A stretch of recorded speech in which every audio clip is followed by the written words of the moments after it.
Pada tahun 1137 Masihi, seorang bayi lelaki lahir di Tikrit. Lembah Nil memanggil, takdir lelaki ini berubah.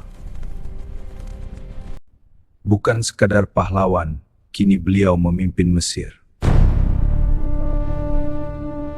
Baginda berjaya mencetuskan pembinaan dinasti Ayyubiyah.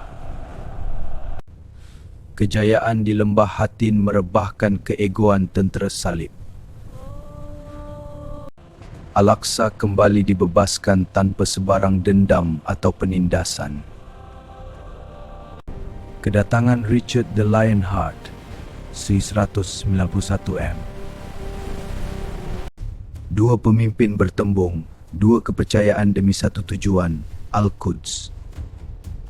Berpegang pada prinsip Islam, Saladin hormat pada lawan. Kagum de akhlak Saladin, sang singa akur pada pahlawan sejati. Peperangan berakhir, bumi Al-Quds dibuka untuk semua pengunjung.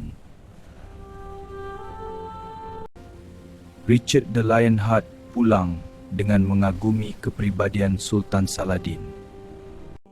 Perjuangan berakhir, tubuh gagah mula dimamah usia. 4 Mac 193, dunia kehilangan seorang pahlawan sejati.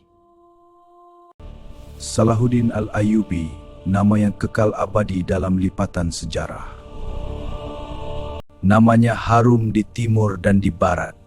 Itulah Salahuddin.